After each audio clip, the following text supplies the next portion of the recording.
New insider advantage Fox 5 Atlanta poll released yesterday found the Georgia Senate runoff race in a dead heat with Raphael Warnock at 49% compared to Kelly Loeffler's 48% support. David Perdue and Jon Ossoff both at 49% support, according to that poll. Wow. Those two runoffs, of course, would decide the balance of power for the entire country in terms of the Senate. Back with us to talk about all of that are Democratic strategist Joe McClain and our colleague and national political reporter for The Hill, Jonathan Easley. Great to see you guys. Good to see you guys. Hey, guys. Great to be here. Jonathan, just give us the lay of the land in terms of these two races and the type of resources that both parties are throwing into them. Yeah, well, I mean, this is going to be absolutely insane. The balance of power in the Senate, obviously resting on these two outcomes, millions of dollars already flooding into the state. And then you've got this cloud of suspicion still hanging over the results of the general election. Mm-hmm. You've got Senator Loeffler and Senator Perdue sort of running as a team. I mean, they were quick to call on Georgia's Republican Secretary of State to resign because they didn't think he had done enough either to investigate fraud or to keep it from happening. Very much joining Trump on that front.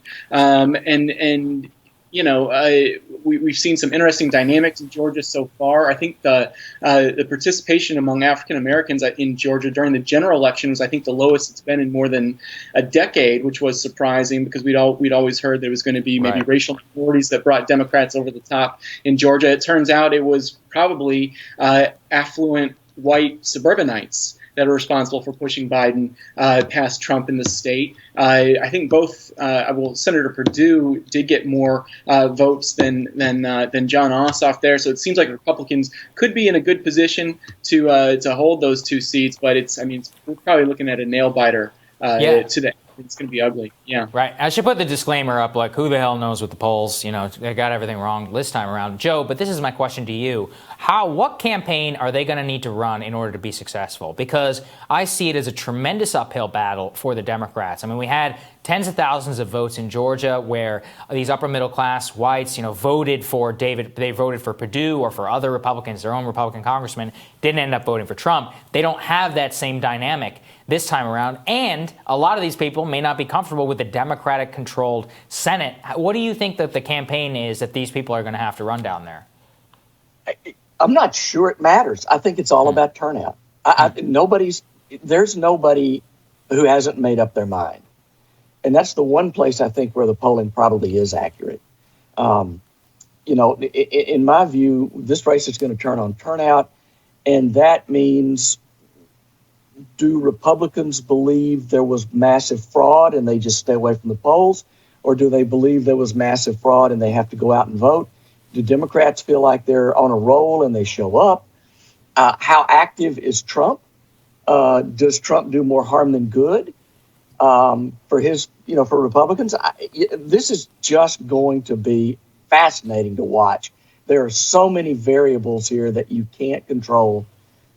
I have no idea what's going on. Jonathan, one thing that I thought was kind of noteworthy from the Republican Secretary of State who's under fire from Loeffler and Trump and Perdue and everybody else, he actually was very direct in saying, look, Donald Trump told people not to vote by mail. And so you had something like 20,000 voters who showed up for the Republican primary because they voted by mail, who didn't return to the ballot box in the fall because you downplayed the mail-in ballot vote. I hadn't heard that analysis anywhere else, but is there any sort of reflection on the Republican Party side that maybe downplaying and saying that the mail-in ballots were fraudulent and like throwing cold water on that whole system of voting, that really ultimately cost them the race here?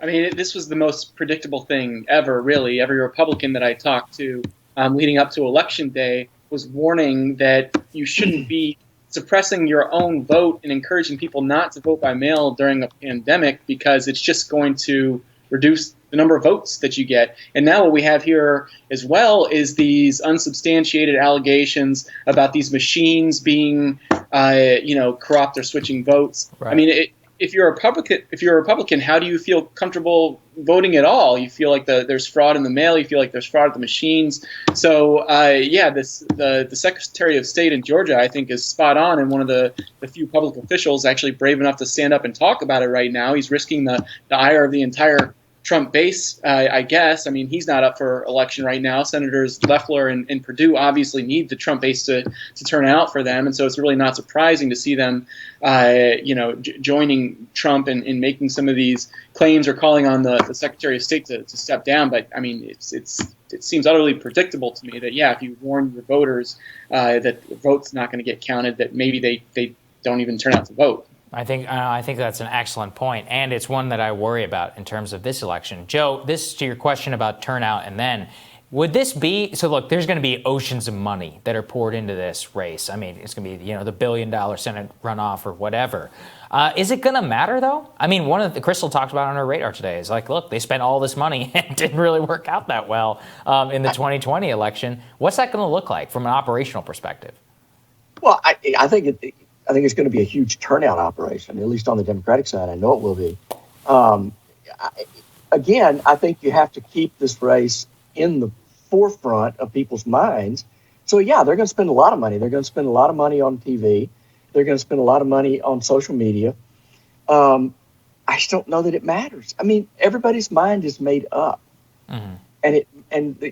What does matter is who goes to the polls. And that's where, in a state like Georgia, Republicans generally have an advantage because as disruptive a candidate as Trump has been,